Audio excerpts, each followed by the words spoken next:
Hey guys, this is Krista from the Moratorium. Do you like grisly gore and mysteries? Of course you do.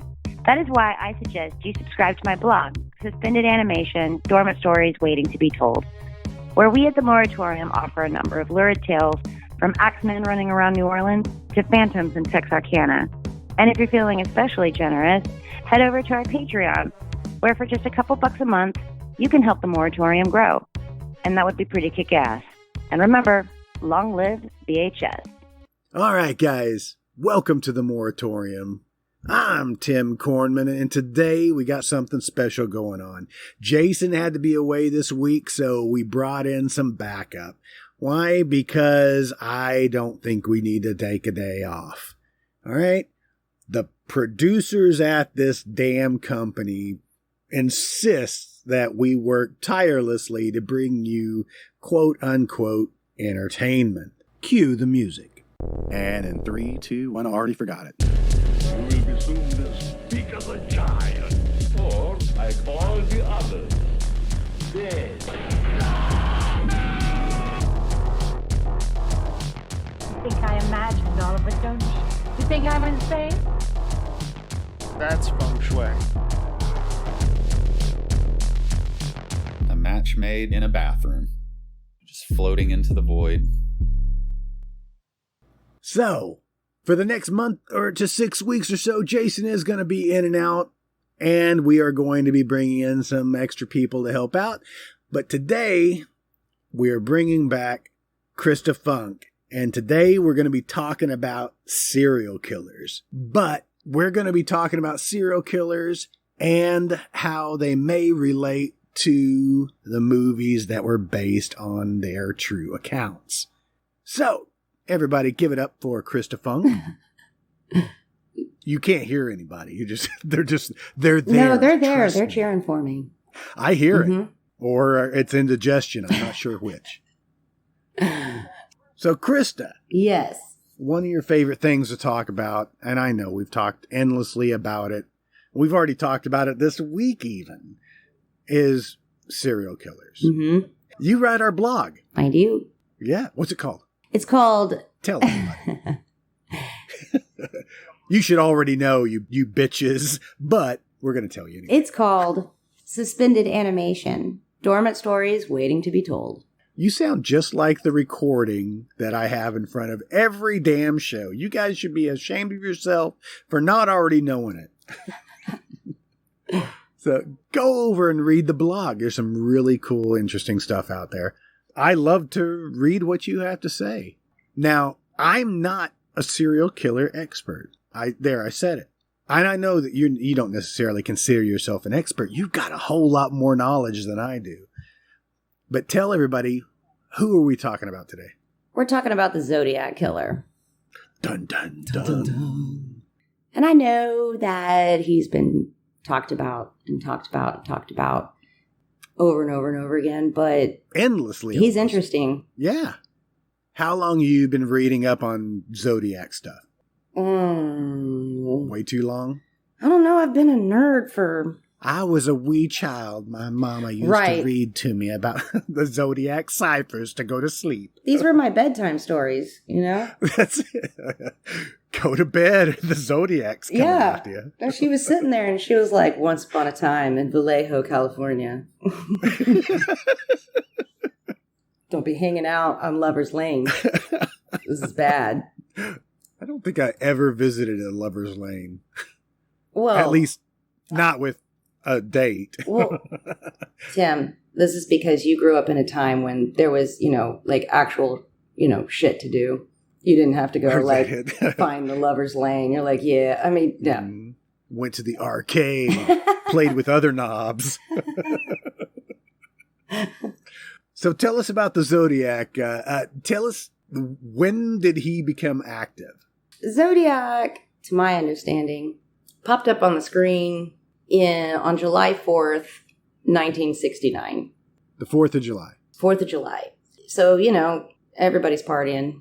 But there was a couple, Darlene Ferrin and Michael Mageau. I'm going to be honest, I actually don't know how you pronounce his last name. Oh, I'm sure he's going to hold it against you. We're going to go with Mageau.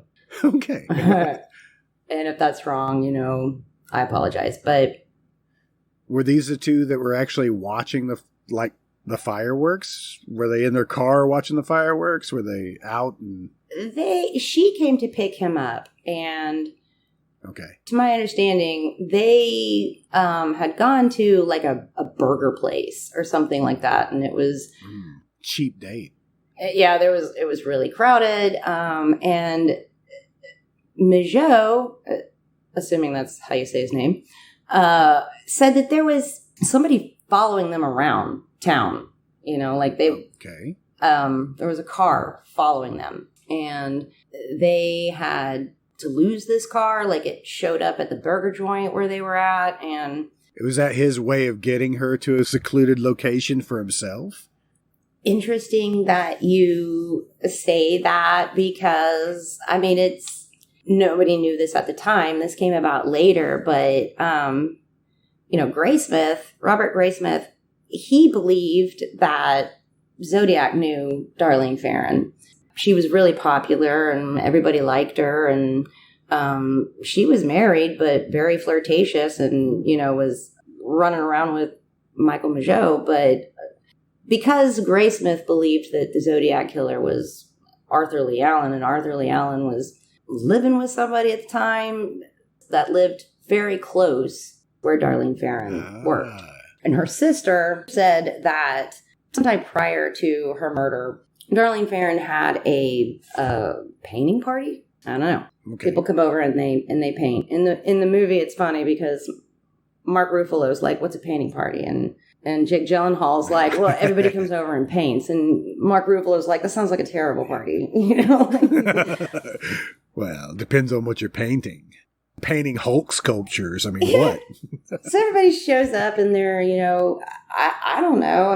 They're painting, I guess. But the sister says, that in a normal situation and where you're painting, you're probably not wearing your best clothing. But this one dude shows up wearing a suit. He's obviously out of place. Right. This dude shows up in a suit and he sits in the corner and doesn't say anything to anybody. And, the sister's asking Darlene Ferrin about him, and she's like, yeah, he gives me the creeps, but whatever. But then here they are getting chased around town on July 4th, her and Michael Mijo. At first he thinks that maybe it's her husband, but she tells him that, no, that's not her husband. Okay. But she is visibly worried about who this person is. And given, this painting party, and whatnot, I'm going to go ahead and assume that Darlene Ferrin had seen this guy several times before. I think he followed her around, and I think he gave her the creeps. Okay. So Darlene Ferrin and Michael Mijo end up at the Blue Rock Springs golf course. It's on the way out of town. Okay. It's pretty secluded. It's not well lit up, and they're in the parking lot. And at first there were some other people there, but they left, and pretty soon it was just the two of them. And okay. They're hanging out, and Mijo said another car drove up. But was this a normal, hangout? You've said other people were there, so wouldn't really even raise suspicion if another car just kind of casually pulled up. It'd be like, oh, somebody else is coming to this location to make out and party. Well, Mijo, if I remember correctly, he described it as this car didn't exactly pull into the parking lot and pull up next to them. It pulled up, stopped, it just kind of idled there for a minute. It's just there, and then sped off. Nothing hinky about that. Of course, they've been chased around all night, and this leaves Mijo, wondering what the hell is going on. And he's asking her, and she's like, it's fine. It's nobody. Don't even worry about it, blah, blah, blah. And the next thing you know, this car comes back. This time it pulls up, doesn't pull in beside them or anything, just pulls up, parks. A guy gets out, and Mijo at first thinks, he's kind of relieved actually, because he thinks it's a policeman. And, you know, so there's a part of him that's like, oh, it's awesome. just a policeman. What are you kids doing over here at night? You know, it is around midnight, right? On 4th of July? Yeah, I mean, it's late, and he reaches for his wallet, and I don't know if he actually said anything to him or not, but he, was freaked out and had been freaked out and was, rather relieved that it was an officer and not, a serial killer, except it wasn't an officer and it was a serial killer, and he just pulled out a gun and started shooting them, Was this through the car or into the car? I mean, was it like through the window or? Michaud had rolled down his window. Okay, so it was like he was standing beside the car. Yeah, he rocked right up to the window and just started shooting them. See, in my mind, too, I kind of vision the movie The Town That Dreaded Sundown. Oh. Because that killer also had like a bag over his head. So it's, it just, in my mind, that kind of speaks like that picture. I'm not seeing the Zodiac for some reason. I'm seeing this guy. But that's a totally different killer, right?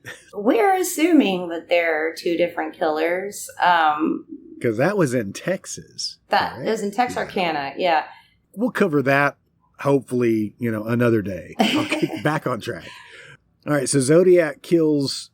he doesn't kill both of them, right? He shoots both of them, but doesn't kill Michaud? He failed to kill Michael Michaud. I was watching a documentary a while back about the Zodiac, and my mom comes over while this is going on, and they were interviewing Michael Michaud. And he's telling his story, and, my mom doesn't know what I'm watching. She doesn't know who he is or what this documentary is about, but she hears him speaking, and Michael Michaud, well, I mean, he speaks a little differently. Is it because he was shot several times? Yeah, so, or he's French, because Michaud sounds... it was a weird side effect of being shot. All of a sudden, he became French. Damn it. I hear that happens with some people. I don't know, it's weird. But, Jeremy Ranji broke my ankle once, and all of a sudden I could speak Portuguese. It was so weird. I don't know, but... Oh, that's great. It's like a weird, traumatic side effect, of your trauma, but whatever.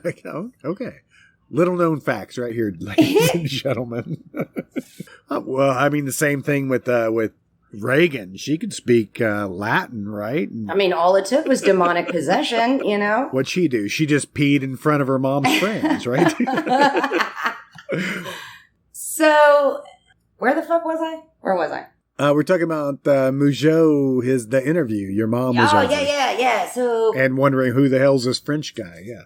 Yeah. So she hears him speaking, and he sounds differently, and she said, "Whoa, that guy, he's definitely done some drugs in his time." It's like, no, Mom, he's just French. I mean, yeah, right. I mean, I'm like, sure, it's possible, and I was like, and understandably, maybe even, I was like, but I'm sure that that probably has more to do with the fact that he took a bullet through the cheek, went through his tongue, and lodged in his jaw. So, whoa, yeah. And where'd the other 4 bullets go? Into his body. Right, into his body. Well, so he was shot 5 times? I'm trying to remember how many times they were both shot several times. And not only that, but killer walks back to his car. He turns around and he sees Michaud moving. He's like trying to get into the back seat or something. I don't know. He's moving, and Zodiac could see it, and he went back over to the car and put more bullets in each of them. Oh, geez. And then went back to his car and drove away. Okay, well, here's where I got that, by the way. I'm reading zodiackiller.com, and this is where I was just looking here, and where I got 5. It says 5 shots. It didn't necessarily say that 5 shots went into Michaud. So, yeah, it says, after 5 shots were fired, the man walked slowly back to his car. Michaud screamed in pain, at which point the man returned and fired 2 more shots into each victim. Mm-hmm. Was the chick dead before this? No, she got 2 more she into was her? still alive. No, I think she either died on the way to the hospital or died shortly thereafter. But they were both still alive. Michaud lived, of course, but He's just now French. Yeah, he's just now French. And fucking weird, man. I don't know. Here's where, okay, this is some spooky shit. So Zodiac drives to a payphone. Okay. And he calls the Vallejo Police Department. And you should hear the woman, the dispatcher, tell the story about taking his call. She's one of the few people that have heard his voice. And she said that he spoke in a real monotone voice. You know, she tried to ask him some questions, but he spoke over her. And he told her that he wanted to report a murder. But then he corrects himself. He says, no, I want to report a double murder. He is assuming that he's killed both of them. Right. And he proceeds to give her directions on where the police should go to find them, where they are. And then at the end, he says, I also killed those 2 kids last Christmas. He spoke in a monotone. It's like he had rehearsed it or was reading what he was saying. He had a very non-emotional voice. You know, his first words were, I want to report a double murder. If you'll go 1 mile east on Columbus Parkway to the public park. And I said, yes, sir, we have a report of a shooting in that area. And he said, you'll find the kids in a brown car. They were shot with a 9mm Luger. And I also killed those kids last year.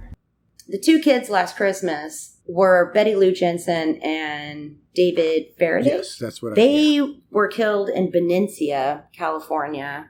I believe it was in December. Did he state who he just said the 2 kids back in last Christmas. How did we... He said, I also killed those 2 kids last Christmas. Now, Benicia and Vallejo are right by each other. Okay. And Benicia has these 2 cold cases, these 2 teenagers who were shot on a secluded road. It was Lake Herman Road, and it was on the outskirts of town. It was within Benicia city limits, I believe. But they're out there, and in this case, Zodiac successfully killed both of them. Were they both shot as well? He shot them, yes. Betty Lou Jensen's body was found several feet from the car, 20 or so feet or something like that from the car. And she had been shot, I think, 5 times in the back. Oh, wow. So it looks like she was killed fleeing the car. So I can only assume that, he went up there and started shooting Faraday, and Betty Lou Jensen bailed out of the car and took off running, and he turned the gun on her and shot her. Because Faraday was still, I think the door might have been open or something like that. I can't rightfully remember, but he was still in the car. But she'd managed to get out, but he had shot and killed her. And so I think when this guy said, I also killed those 2 kids last Christmas, I think Benicia might be a small enough town, and it was so close to that crime that they could only assume that he was referring to Betty Lou Jensen and Faraday. Okay. Well, here on at Wikipedia on the Zodiac killer, and I know this is Wikipedia. It says the first murders widely attributed to the Zodiac killer were the shootings of high school students Betty Lou Jensen and David Arthur Faraday on December 20th, 1968 on Lake Herman Road, just inside Benicia city limits. The couple were on their first date. A way to spend the first date, man. Well, And they were planning to attend a Christmas concert at the high school about 3 blocks from Jensen's home. Instead, they visited a friend before stopping at a restaurant, then driving out to Lake Herman Road. Are they making out their first date? Maybe. Betty Lou, come on. Well, But they didn't have any clues really to who killed these 2 until he actually confessed to it. Until he calls a dispatcher and, is telling them where to find Darlene Ferrin and Michael Mageau. And that was on July 4th.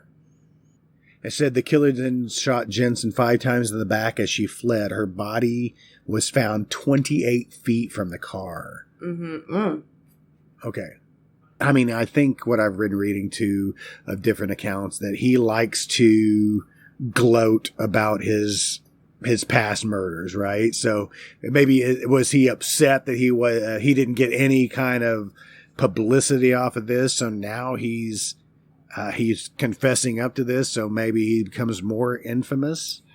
I couldn't possibly tell you what he was thinking or what, prompted him to do this or make those calls or write letters. That was the next thing he did was he started sending, letters to the Vallejo Times, the San Francisco Chronicle, and I believe the Examiner.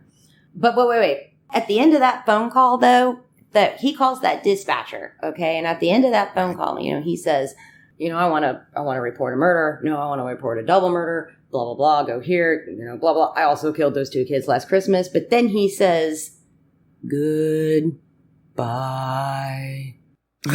I'm not even fucking playing, dude. I'm not fucking playing, dude. Like, the dispatcher, she told that story, okay? Like, and that's what she did. She was like, I don't know any other way to describe it except to just do it. And it was like, goodbye. I mean, fucking creepy, okay? That's like creepy as shit. Yes, yeah. Dude, yeah. And of course he knew that. I mean, oh yeah, out of the gate he's just taunting. But at some point though, he was absolutely looking for fame, 100%. He wanted to be famous. He wanted everybody talking about him. In a way, I would argue that he achieved that. I mean, here we are talking about him. Tell me the books or such that you've read of the Zodiac that you are reciting this information from. Let's see. I read Graysmith's book. It's called Zodiac. Just called Zodiac? It's called Zodiac. Graysmith was the main character, which was Jake Gyllenhaal in Zodiac, right? Yeah, he was a cartoonist. He worked at the San Francisco Chronicle. And he was employed there when Zodiac letters started coming in. Okay. That's what we know from the movie as well. Is it yeah. Played pretty close to the book? I think they did a really good job with it, actually. I enjoy the movie. I've seen it several times, but I don't have the attention span or retention that you do on this story. There was another book that I read. It was called The Most Dangerous Game, something. Okay. And that was from the guy that said that his dad was this is a dude claiming his dad was the Zodiac, Yeah. That was Earl Van Best Jr. Yeah. I just kind of watched a little documentary series and seeing him talk, and it was interesting. Is his story hold up? I really don't know if his dad's the Zodiac killer or not. I don't know, but from what he said in his little interview, though, he's like, yeah, well, I saw the picture of the Zodiac killer, which is the most famous picture, the hand sketch of the Zodiac killer with the glasses on and kind of a little buzz cut. And they showed a picture of his dad, and it kind of looked, it looks pretty similar, but we're talking about 1968, 1969. How many people had this style haircut and freaking like horn-rimmed glasses? I mean, really? And that's true. Like, the Zodiac had an appearance that allowed him to hide in plain sight. And he talked in his letters about how he used disguises, like the glasses, like how he didn't, I think at one point in time, he claimed he didn't actually need them, but he wore them like when committing crimes to throw people off or something like that. It didn't have a Groucho nose and mustache attached to the glasses. He also, at one point in time, claimed that he put something on the tips of his fingers so that he wouldn't leave fingerprints. He was wearing gloves when he shot Paul Stine, and he left a partial fingerprint. Do you think that was planted? I think that was one of the Earl Best Juniors, right? Earl Van Best, whatever Jr. Did his fingerprint also kind of match the partial left and had kind of a scar in the same place on his thumb as the print? I don't know. Or am I totally reaching from that? I may have been mixing up a lot of different things that I've been watching since we started talking about this. I've been trying to catch up and get to your level. I'm not going to get there, okay? So when did Zodiac starts showing up in a hood, because, that's another picture that we see of Zodiac, is with this henchman hood or the hood, the costume. That followed, that was the Lake Berryessa attack. That came a little bit. Did I skip too far ahead? No, you didn't. Zodiac only has 5 confirmed victims that we know are Zodiac victims. He claimed to have a whole bunch, I read 37. And I think that's just on the Wikipedia page here that he confessed to, or he... Oh, yeah. He would keep like a tally. Like Zodiac, and SFPD. But Zodiac also took credit for crimes he didn't commit that the cops knew he didn't commit. Okay. He was known to do that as well. I mean, this guy wanted to be famous. So, I'll go ahead and take credit for that, too. That's cool. I didn't even have to actually commit that murder, but I'll claim it. I mean, he was all about the attention. And so the more victims he had, the scarier he thought he appeared to people. And maybe he really did have that many victims, but there's only 5 that can actually be attributed to Zodiac. That just fits the same. And I'm not sure if this can actually be proven that he killed Faraday and Jensen, but he did take credit for that. And he did seem to know information about those crimes that only the killer should know. That's how he would prove it. He would write these letters and he would talk about these crimes, to prove I did it. Here's what they were wearing. Here's where they were. Here's how their bodies were laying. He was like, here's all this information and please talk about me because I'm lonely. No, I don't know. I'm not French, trust me. I have mommy issues. Damn it, I don't know what his deal was, but clearly he had a problem with rejection. I'm no psychologist, but I think because it was overkill with the women, and he didn't kill Michael Michaud. And at Lake Berryessa, here, he stabs the couple, and he doesn't kill Brian Hartnell either. But he overkilled Cecilia Shepard, he just stabbed her and stabbed her and stabbed her. Well, I think I was reading that he was stabbed like 6 times, and she was stabbed like 10 or something like that. But they were stabbed in the back, right? He was stabbed in the back. He just starts stabbing Brian Hartnell, and then moved on to Cecilia Shepard.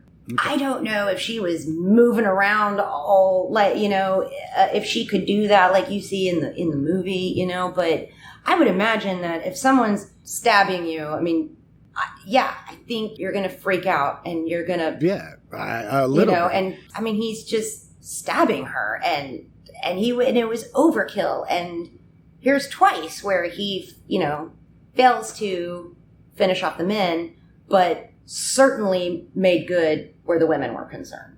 But do we have any evidence that he actually stabbed her 10 times, or did she run into the knife? Women are clumsy, right? As we see in movies. she may have tripped several times falling into the knife. It could have happened. Now, on the Lake Berryessa murder, was that the 2 that were basically they're having like a picnic out on a secluded place on the beach? So is this the first time that he showed up or has been seen in the hood and the symbol? The following September, I believe it was, after the Darlene Ferrin and Michael Michaud shooting in Vallejo. It's now September, I believe, of 1969. And Brian Hartnell and Cecilia Shepard, they run into each other. I want to say they were at Riverside. Okay. Community college, but I can't rightfully remember. But they run into each other. She's a student there. He's not, but he's like they're doing something else. But they run into each other, and they'd been sweethearts at one time or whatever. And so they decide to, they're going to spend the afternoon together. They're going to drive to San Francisco. Okay. But San Francisco's pretty far from where they are. And Mike and I have made that drive actually, and it's pretty far. From Oklahoma, yeah. Yes, definitely from Oklahoma. But they realize, okay, you know what? We're not going to have time to drive to San Francisco and fuck off and then, drive back. And then he get back to where he needs. They both had other plans. Anyway, they decide, fuck that. Let's go to Lake Berryessa instead. So they do. They're hanging out in this, little secluded spot. It's beautiful, and they're having a great time. Brian Hartnell's laying on the ground, and Cecilia Shepard is kind of leaning. She's laying there with him, but she's kind of leaning on top of him. Like go on. And they're not right.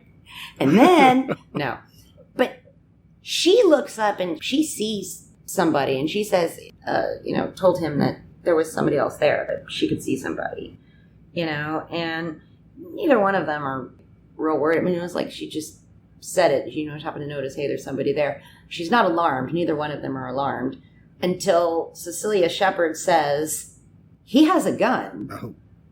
This dude shows up, and you asked about the costume. This guy has him at gunpoint, and he's wearing this outfit. I don't know. He made it. He put it together himself. Maybe like an executioner's outfit. Yeah, it's like this black cloak thing that went over his. He was dressed in all black, like he had black pants on, black shoes. He had a long sleeve black shirt on. He had gloves on. So he's emo. I mean, he would have been really into My Chemical Romance. You know what I'm saying? But they just weren't around at the time. That was before Gerard Way. But anyway, so he's got this cloak on, this thing over his like chest or whatever, and there's a hood. It goes over, and he's got these like aviator sunglasses or something. I don't know what you call them, but like you're the Unabomber, like Unabomber glasses. Gotcha. But like Graysmith's drawing kind of looked like that. Okay. On the front of this cloak, he has this that symbol. We hadn't talked about a symbol. Which is just, it kind of looks like a target to me, like a target through a scope. Yeah, it really does. And only that would mean he was a sniper, and it shouldn't take more than 5 shots to kill somebody. Right. Yeah, and that symbol was, he had that on the front of that like weird cloak thing that he was wearing, and he's got like rope and some other shit, and they have this like brief conversation with the Zodiac. He tells him some interesting things. He tells him that he's an escaped convict from Deer Lodge, Montana, and that he was like on his way to Mexico or something like that, and he wanted to rob them. Okay. And Brian Hartnell's like, all right, cool. Here's my keys. Here's my wallet. Yada yada. Here's my Sharpie. I'm sorry. Skipping I think Brian Hartnell thought that. I guess he thought that if he just talked to him, or that he could just maybe talk him out of doing this, or something like that. Maybe stop what was happening, or maybe he was just nervous. That always not works. entirely by sure. The way. You can always talk your killer out of killing you. Yes. I don't know. They get into this conversation, and Zodiac wants Cecilia Shepard to tie Brian Hartnell up, which she does. Then Zodiac ties her up. Okay. And he has them lay on the ground. They're face down. They're on their stomachs. And then he pulls out a knife and starts stabbing them. Jeez. I mean, repeatedly. Did he stab him first and then her? I think he started stabbing Hartnell first and then went after Cecilia Shepard. So Zodiac doesn't necessarily have any rape tendencies. I mean, he's not interested in that. He's just killing. Zodiac was not a rapist. He's not a rapist, so. He didn't rape his victims. And I think that's part of the reason why it was, because we don't know how old Zodiac is. We can kind of take a guess what his age was, based on those who actually saw him. Hartnell didn't. He heard his voice, but he didn't actually see him. But he could tell, that he was a stocky fellow. Okay. He was husky. All right. Zodiac was known to change his MO, though. This is something that serial killers normally don't do. Zodiac did. The next victim, his 5th victim, was a cab driver in San Francisco. Right. Paul Stein.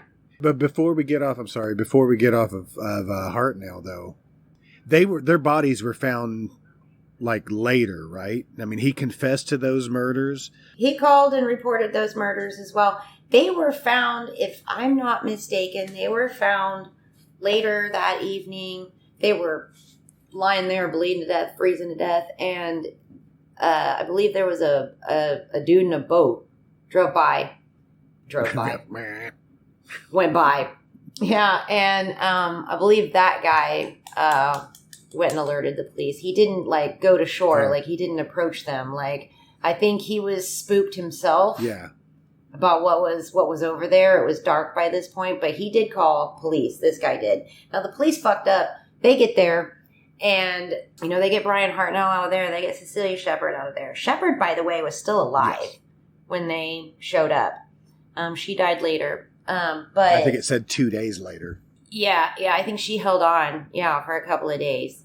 But anyway, I'm sure that this dude thought that there's this guy there, and I'm assuming that he really thought that he was helping, but he wasn't. He scoops up the crime scene into a blanket, and essentially leaves them with no crime scene. Oh, great.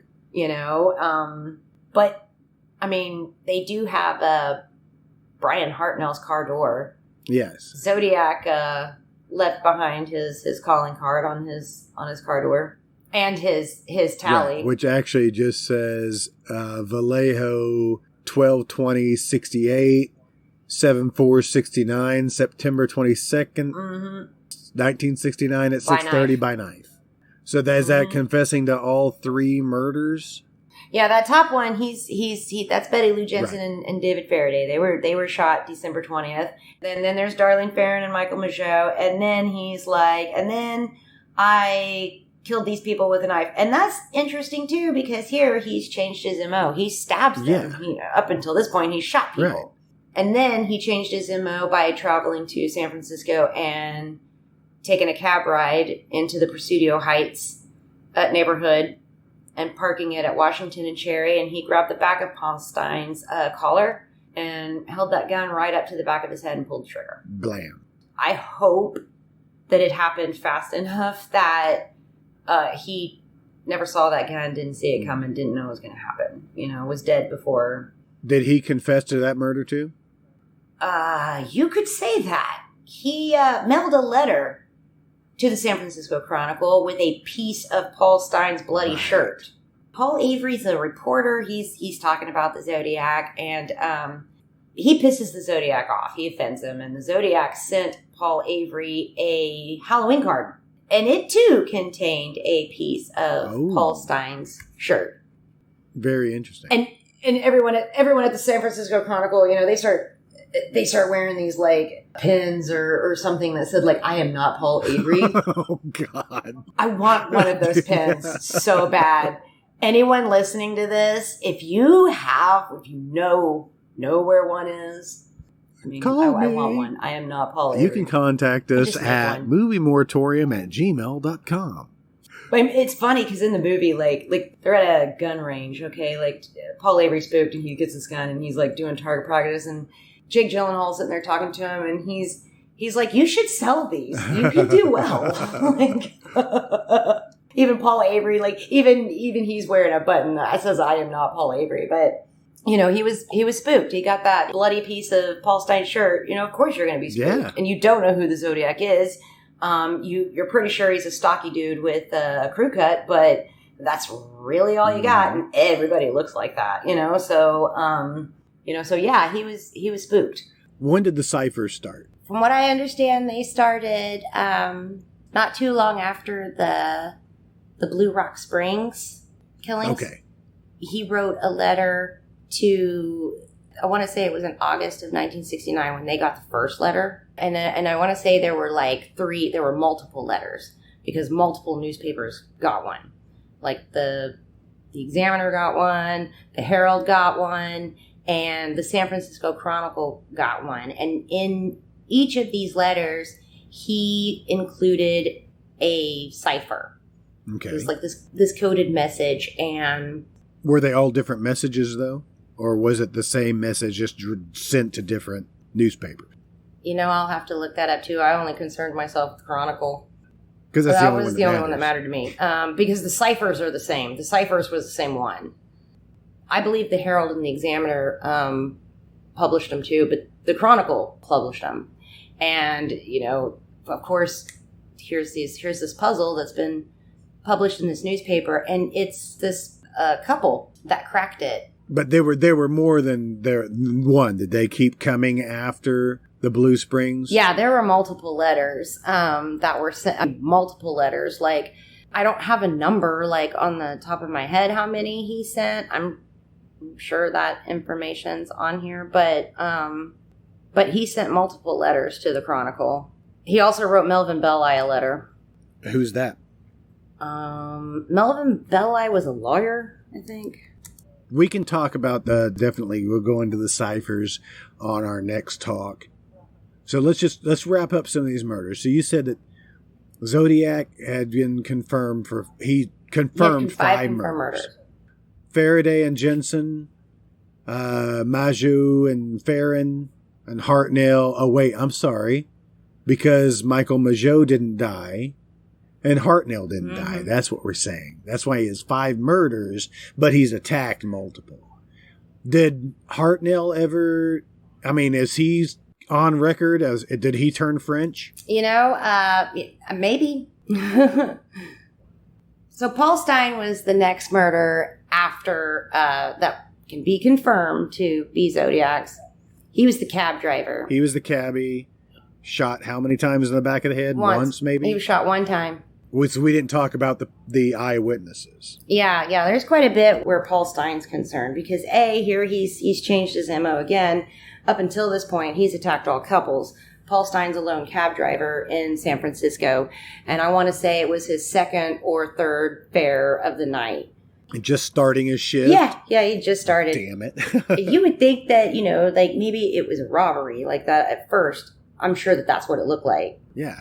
Like when Dave Toshke and Bill Armstrong showed up, like that's probably how that looked to them, except it's not a robbery.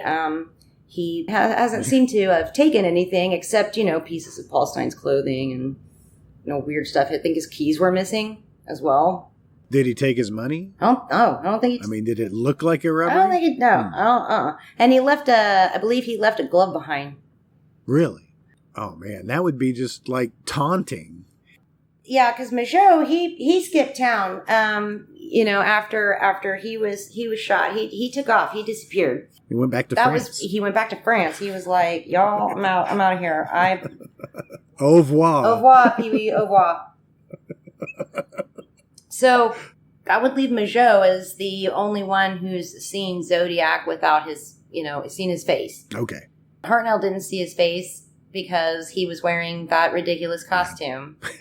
Paul Stine definitely saw his face, but he, was shot in the back of the head and was killed. Wait, come to find out shortly after Stine's murder that on the night that Paul Stine was killed, I want to say it's like a block or two away from his murder. They're at Washington and Maple. Right. And I think he actually took him one street back and then asked to be taken another street forward, which is how they ended up at Washington and Maple. But anyway, when Zodiac wrote the letter about Paul Stine, sent some pieces of a shirt, that sort of thing. And he talked about how, he was like, y'all could have caught me. Truly, I want to say it was a block or two away. These 2 other cops are driving by and they see this dude walking down the street. They said this guy was stocky. He had a crew cut. I'm assuming that, if shooting Paul Stine that close in the back of the head, that he would have blood on him. These cops, it's not like, they just were really bad cops. They're really bad at their job. Well, this is 1969 beat cops, right? They don't know that Zodiac is in San Francisco and has just killed this cab driver. The initial description that went out was that they were looking for a black man. I don't know where this mistake was made or how that mistake was made, but Dave Toshke and Bill Armstrong show up to the crime scene thinking that the perpetrator that they're looking for is in fact black. Uh-huh. You asked about the kids across the street that witnessed this. Mhm. They tell Toshki, I mean, it had already been corrected by that point. They found out they're actually looking for a white guy. But of course, Toshki talks to these girls or to these kids, and they're like, yeah, he was a stocky dude, crew cut, white guy. And it's not too long later that the San Francisco Chronicle got a new letter, and it had Stein's shirt in it. Because, I mean, he definitely wants to prove that he killed these, but he wants the credit for these murders. So in this letter, he's making fun of these two cops, and all of the cops really, for their failure to catch him when he was right there. Your insolence. You will pay for your insolence. So on ZodiacKiller.com, and I'll read this straight from this little report. Unfortunately, the police dispatcher mistakenly described the suspect as being a black male adult. As the result, when patrol officers Donald Fouke and Eric Zelms observed a white man walking east on Jackson Street, he was never stopped and questioned because they didn't think they were looking for him. They were looking for a black dude, yeah. So the officers did get a good look at him. However, when the correct description of the suspect was finally broadcast, the officers realized they may have encountered him, and the search of the area when the man was observed was conducted to no avail. Yeah, well, yeah. A couple of days later, you're going to go back. He's not still there? Oh, I'm sorry, guys. Good job. Get back on the beat. Said the man didn't appear to be carrying anything, and no conversation between the man and the officers took place. I wonder how big of a piece of the shirt did he get from Stein if he was able to send a piece of it to the police department, but also send a piece to Paul Avery. Mm-hmm. Now, has this been a part of his MO from all along? Is he getting a souvenir from a trophy from his victim? He may have been getting trophies, but this was the only time that he ever sent a piece of it to anybody, if he was. And so I kind of think that Paul Stein was when he got the idea, like, I'm going to cut a piece of this shirt off and I'm going to mail it to people. I think if he had pieces of his other victims, he would have included those, because he was all about, look at me and look at what I did. You're scared. All of you are scared. Look at me. He was all about that, The more he had to scare people with, I think for him it was the better. But here, Paul Stein, I think this is the only time that he ever mailed a piece of his souvenirs to people. I think he also took his keys or something like that. Were they able to link the gun used in the previous murders to the gun that was used on Paul Stein? I believe that there was a connection with shell casings. Okay. It's saying here it was a 9mm semi-automatic pistol that was used to kill Paul Stein. And I'm like, that's pretty specific. They found shell casings at Paul Stein. I mean, at the shootings, they found these shell casings, and I think that was their connection to what kind of gun was being used. He sent a number of letters, and they would say pretty bizarre things. Like I said, he was all about scaring people and making threats and all sorts of stuff. Like he talked about there being bombs hidden somewhere. And in one of his ciphers or one of his letters, did he have like a description, a drawing of a bomb? In one of his letters, he did include like a drawing of what they were, pretty sure was, looked like bomb. There was one that was really weird. He talked about he was going to shoot out some tires of a school bus. Oh, and he was going to... shoot out the tires. And he was going to then pick the kitties as they came bouncing out. Like, that's how he worded it, Not disturbing at all. He never did this, but, he threatened to. And that's just it. Like, he just wanted to... He did stuff like that to just further scare people. He at one point in time, wanted them to wear... he wanted everybody to wear Zodiac buttons, Like, now he's coming up with his own merch, You know what I'm saying? Like, I mean... Again, if anybody has a Zodiac button, yeah. I am not Paul Avery. We're all into buttons here at the Moratorium. Interesting.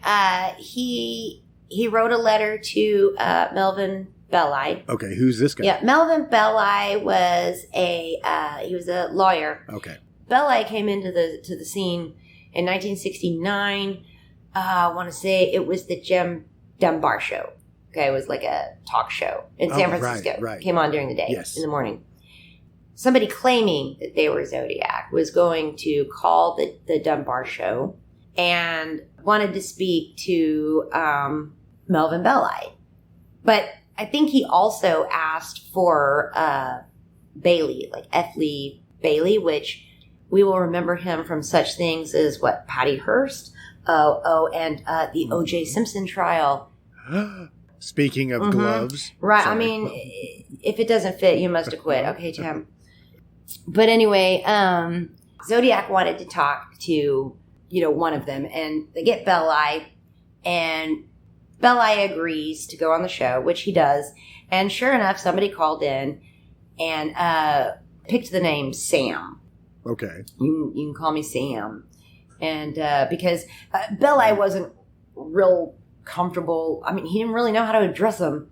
Okay, Mr. Zodiac. Like, I don't know what you're supposed to say, But you think that was kind of a callback to, when did the Son of Sam killer happen? That was in the late 70s, that was in the 70s, right? I want to say. But real strange there is that dude, Berkowitz, claimed that there were multiple Sons of Sams. Like, it wasn't just him. There were many, a plethora of Sams. But this dude, this Sam, was not the Zodiac, and I don't think that he was a Son of Sam either. This dude, I believe, was calling from a mental institution, and they were able to trace the call, and it's a patient from a mental institution calling the show, and great. Nevertheless, I think his voice was recorded and was played for the dispatcher, played for Hartnell, to get their opinion on, since they had actually heard his voice. I want to say Hartnell argued that it was too high-pitched to have been Zodiac's. Yeah, here's actually a clip on YouTube. I'll put this up on the website. And maybe I'll start making a list on our YouTube page for the Zodiac real voice on Jim Dunbar show. Talk to us. Just tell us what's going on inside you right now, Sam, please. I have headache. Right. How long have you had those headaches, Sam? In a long time? Since I killed a kid. Well, was it before December that you had the headaches? Yes.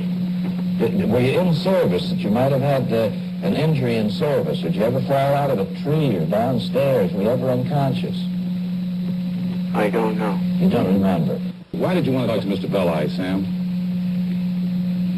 I don't want to be hurt.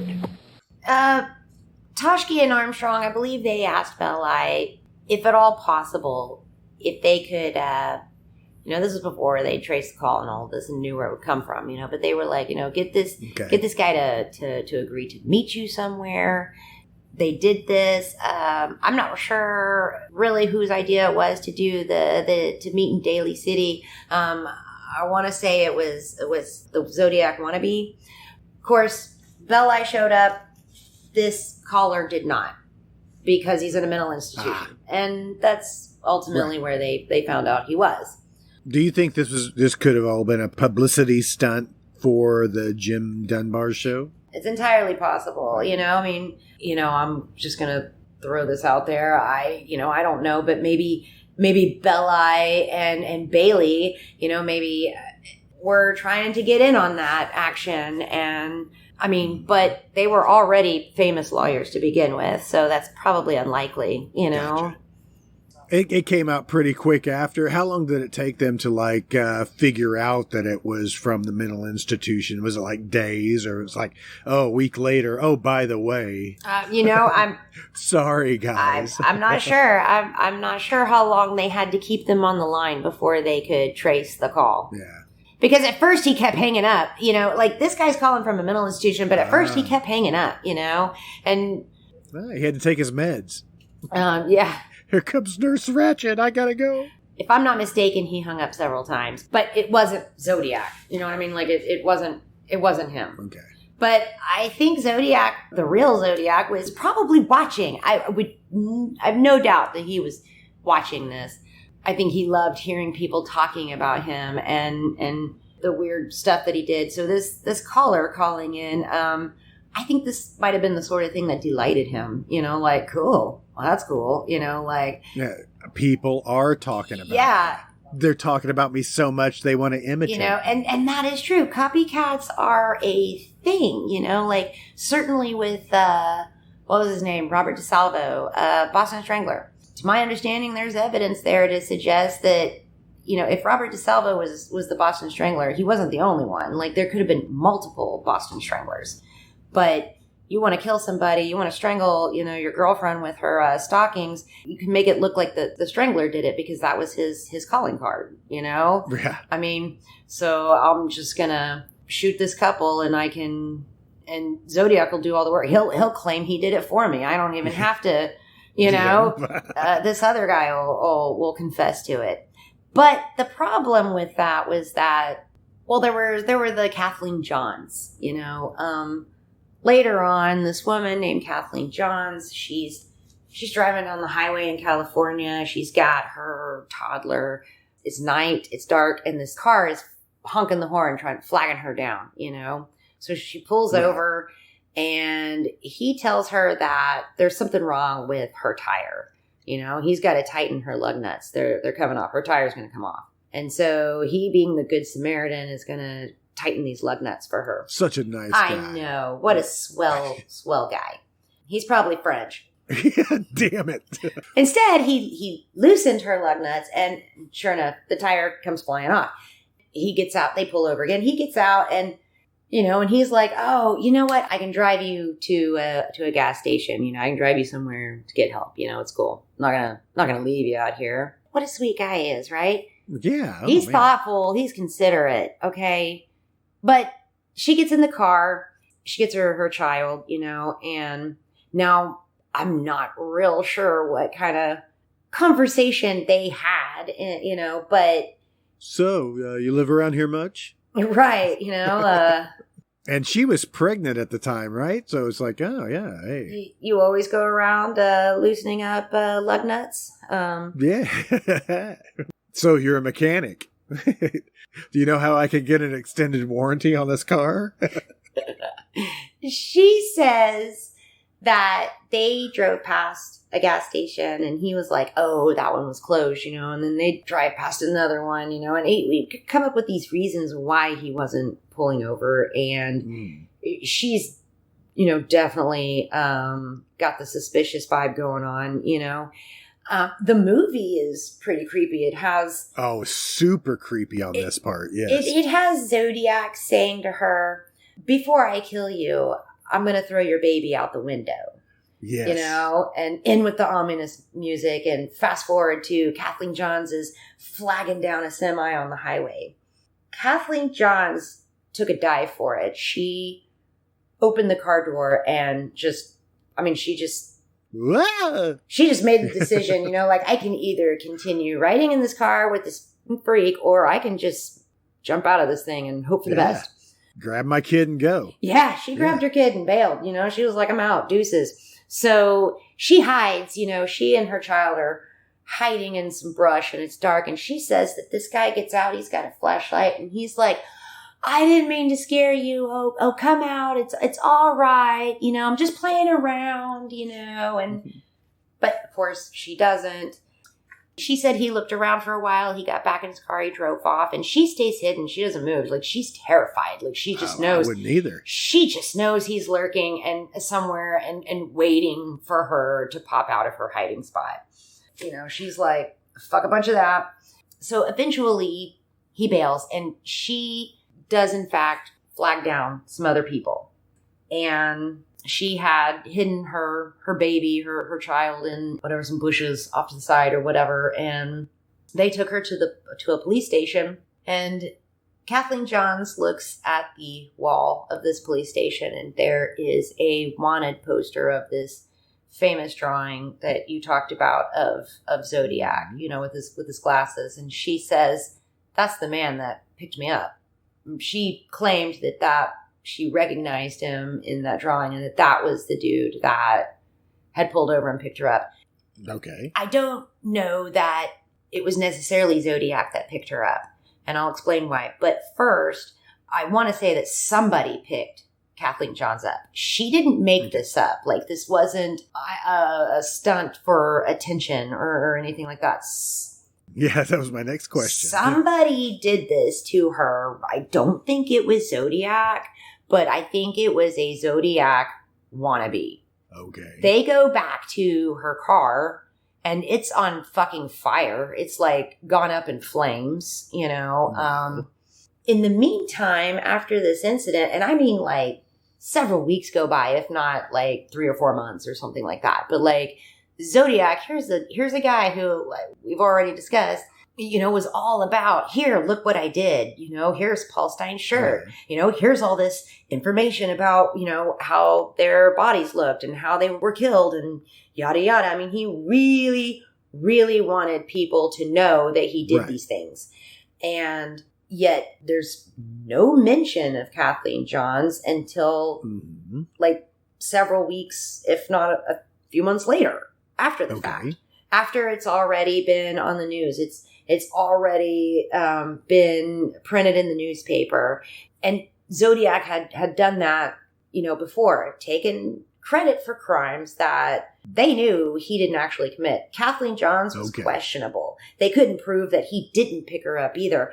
But they do find it weird that he didn't talk about her, because if he did pick her up, man, that'd be the first thing he talked about in his letter. Hey, I gave an interesting ride to this lady. Instead, he says this in a letter way after the fact. Very interesting. But he was happy to take credit for it, nevertheless. He did it in the name of Zodiac, so, you know, I'll take credit for it. But the fact that Kathleen Johns walked into that police station and looks at this poster, this wanted poster of Zodiac, and says, that's the guy that picked me up. Immediately, yeah. This tells you that whoever actually picked up Kathleen Johns had, you know, is it because, as we've said before, everybody looked like that? Everyone had that crew cut. Everyone wore glasses like that. Or was this guy, you know, purposely trying to imitate Zodiac? That's a good point. And we have zero answers for any of it. We do not know. We can't. But maybe he was French. We don't know. There's a possibility that he could have been French, you know. But there's still a 2% possibility that I'm French. Maybe 3% for you.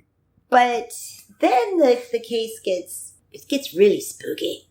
Well, I think we should save the spookiness till next time we get together and talk about this, because there are so many potential victims that weren't necessarily linked to Zodiac that he kind of claimed that he did. He has links to cold cases, you know, like there's one in Lake Tahoe that, you know, there's a real possibility that he committed that murder, that he killed her. Okay. But we just can't, you know. Just can't prove it. We're missing that one little piece that says, yes, he did it, you know. We're missing a piece of Paul Stein's shirt there, you know, or somebody's car keys or something like that. Like, right. If you could find these souvenirs, that would be helpful that he actually committed those crimes. But that one piece is missing.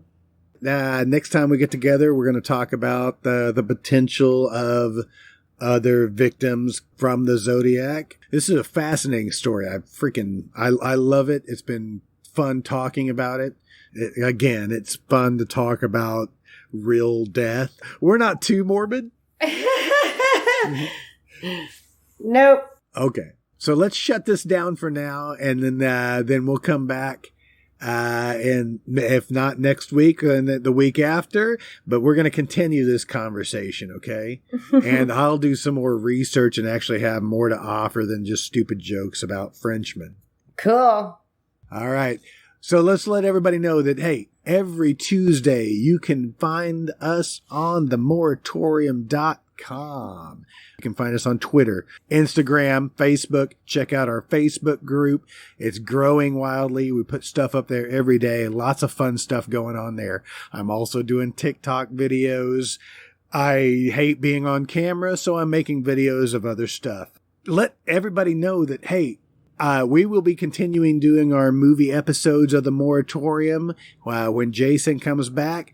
And go on over to our Patreon and help support this podcast. For as little as $3 a month, you can really make a difference in this podcast. You can give us $1 a month. You can give us any amount you want. That's great. For $3 a month, I'm going to start giving you stuff back. For $3 a month, you can get the director's cuts to our movie episodes. And we just came off of doing Horror Express, which was Peter Cushing, Christopher Lee, and Telly Savalas. I cut like 31 minutes out of that podcast and saved it just for our Patreon subscribers. So head on over to the Patreon on the Moratorium. Throw us a few bones. We'll give you. We could buy some food.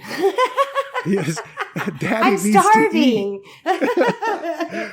I've seen her. She's so skinny. I'm starving. Feed me. All right, guys, let's just shut this bitch down. Krista, do you have anything else to offer? I'm good. I'm good. Where can they find you on social media, or do you care? I'm on Facebook. Okay. She's on Facebook, guys. And I have a blog on the Moratorium. That's right. Go and check out the blog. More stuff's going to be coming real soon.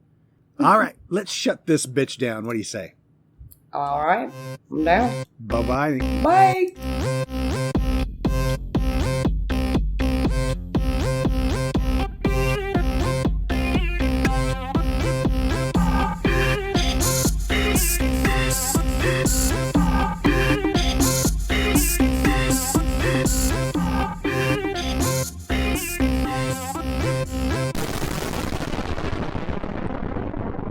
You've been listening to a special edition of The Moratorium, an MT Cornfield production. Tune in next week when Krista and I continue our conversation on the Zodiac. If you have any suggestions, corrections, or comments, or just want to tell us how much we really suck, you can contact us at moviemoratorium@gmail.com. Thanks for listening, and long live VHS.